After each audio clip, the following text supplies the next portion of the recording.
नमस्कार, मैं दिनेश कुमार हरियाणा एक ज़राट पर एक नई खबर के साथ आपका फिर से स्वागत करता हूं। दोस्तों, हरियाणा एक ज़राट पर आपने बहुत सारी क्राइम से जुड़ी हुई खबरें देखी हैं।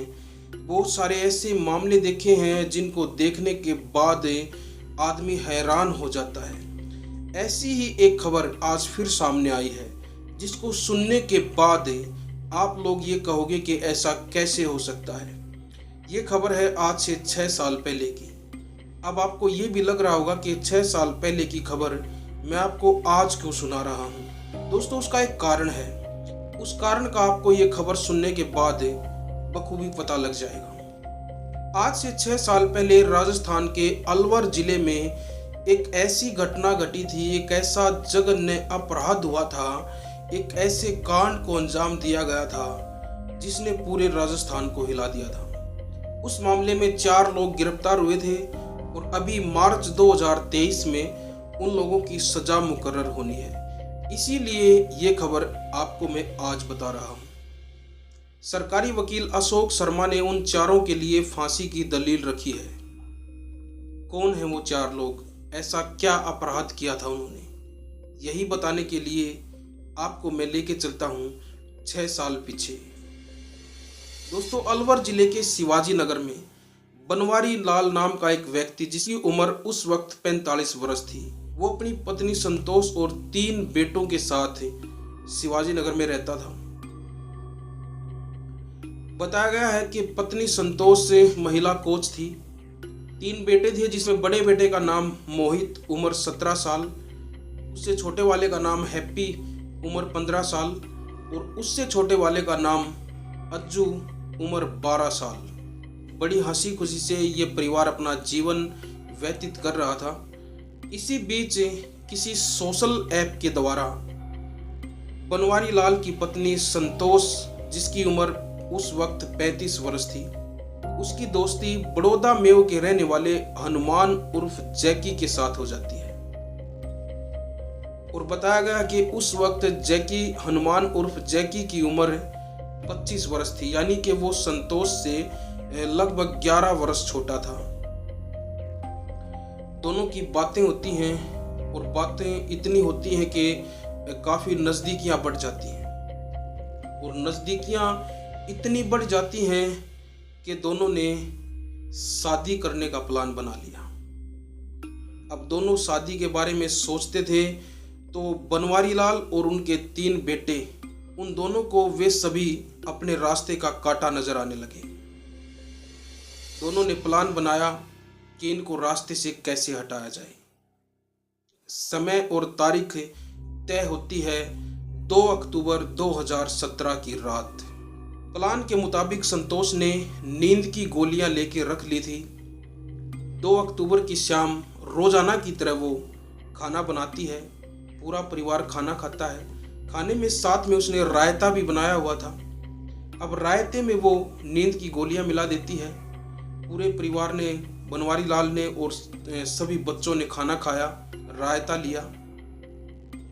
लेकिन बड़ा बेटा मोहित, जिसकी उम्र 17 वर्ष थी, उसकी उस दिन तबीयत खराब थी और उसने रायते को साइड में कर दिया। इस बात का संतोष को पता नहीं लगा कि मोहित ने रायता नहीं लिया। अब नींद की गोलियों का असर शुरू होता है और एक एक करके सभी लोग सोते चले जाते हैं। उनसे कुछ देर के बाद मोहित भी सो जाता है। अब संतोष अपने प्लान के मुताबिक छत पे जाती है और अपने प्रेमी का इंतजार करने लग जाती है। रात के लगभग 10 बजते हैं। हनुमान उर्फ जैकी घर के सामने गली में आता है। संतोष छत के ऊपर थी। दोनों की आपस में कुछ इशारों में बातें होती हैं। उन इशारों को समझ के हनुमान उर्फ जैकी वापस चला जाता है और संतोष छत पे ही घूमने लग जाती है। उसके बाद ठीक 3 घंटे के बाद रात 1 बजे हनुमान उर्फ जैकी अपने 2 दोस्तों को साथ में लेके उसी मकान के सामने फिर पहुंचता है। संतोष उसका तभी से छत पे ही इंतजार कर रही होती है। अब संतोष ने जब उनको देखा तो वो आके दरवाज़ा खोल देती है, और दरवाज़ा खोलने के बाद हनुमान उर्फ जैकी और उसके दो दोस्त, जिनका नाम कपिल और दीपक बताया गया है, ये सभी घर के अंदर प्रवेश करते हैं। अंदर बनवारी लाल और उसके 3 बेटे और उस दिन संतोष का भतीजा निक्की, जिसकी उम्र 10 वर्ष थी, वो भी उस दिन घर पे आया हुआ था और वो भी उन सभी के साथ एक कमरे में वो सभी सोए हुए थे। हनुमान उर्फ जैकी और उसके दोनों दोस्त उसी कमरे में घुसते हैं और वहां से शुरू होता है मौत का तांडव। अंदर घुसते ही हनुमान उर्फ जैकी ने संतोष के पति बनवारी लाल की गर्दन काट दी। उसके जो 2 दोस्त थे, कपिल और दीपक, उन्होंने 15 साल के बेटे हैप्पी, 12 साल के बेटे अज्जू और संतोष का जो भतीजा था 10 साल का बेटा निक्की, उन तीनों की एक एक करके उन तीनों की भी गर्दन काट दी। अब ये काम करते हुए थोड़ी बहुत आवाजें भी हुई होंगी। उन आवाजों को सुन के मोहित की आंखें खुल जाती हैं, जिसने शाम को रायता नहीं लिया था और नींद की गोलियां उसने नहीं खाई थी, उसकी आंखें खुल जाती हैं। अब उसने अचानक उसकी आंखें खुली तो उसने देखा जब तक वो कुछ समझ पाता उससे पहले हनुमान उर्फ जैकी ने उसकी भी गर्दन काट दी। और इस पूरे मामले में हैरान कर देने वाली जो बात थी वो ये थी, जिस वक्त हनुमान और उसके दोस्त पूरे परिवार का एक एक करके गला काटते जा रहे थे, उस वक्त वो बेरहम औरत संतोष सीढ़ियों पे खड़ी होके ये पूरा नजारा देख रही थी।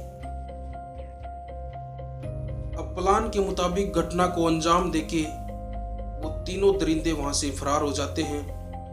अगले दिन सुबह पुलिस आती है तो एफएसएल टीम को भी बुलाया जाता है, लेकिन वहां पे किसी के भी फिंगरप्रिंट नहीं मिले, क्योंकि उन लोगों ने प्लान ही ऐसा बनाया था। पहले ही उन्होंने ग्लव्स वगैरह पहन रखे थे और इस पूरे कांड को अंजाम देते हुए किसी भी टाइम मोबाइल फोन का इस्तेमाल नहीं किया गया था।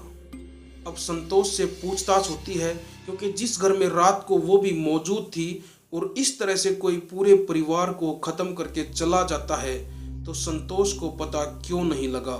इसी बात को लेके सख्ताई के साथ उससे पूछताछ होती है तो संतोष ने पूरा राज उगल दिया। उसके बाद उन तीनों लड़कों की भी गिरफ्तारी होती है, जो पूछताछ में ये सारी बातें बताते हैं। अब तारीखें लगती हैं, केस चलता है। उसके बाद बार बार संतोष ये बात कहती है कि मैं निर्दोष हूँ, इसमें मेरा कोई कसूर नहीं है, और वो ये भी कहती है कि हनुमान के साथ मेरे किसी तरह के कोई संबंध नहीं है। लेकिन अपर जिला एवं सेशन न्यायाधीश क्रम संख्या 2 डॉक्टर रेणु श्रीवास्तव ने उन सभी को धारा 302, 460, 120 बी और 201 के तहत दोषी माना। अब इस मामले में 20 मार्च 2023 को उन सभी की सजा मुकर्रर होनी है, जिसके लिए मैंने पहले भी बताया है, सरकारी वकील अशोक शर्मा ने उन सभी के लिए फांसी की दलील रखी है। ये खबर सुनने के बाद आपका क्या विचार है? उन दरिंदों ने जिस तरह का अपराध किया है, उस अपराध को देखते हुए उनको किस तरह की सजा मिलनी चाहिए, ये कमेंट बॉक्स में आप लोग जरूर बताएं। और देखते रहें हरियाणा 1008। मैं किसी और खबर के साथ आपके सामने फिर हाजिर होऊंगा। तब तक के लिए मैं लेता हूं इजाज़त। सावधान रहें, सतर्क रहें। जय हिंद, जय हरियाणा।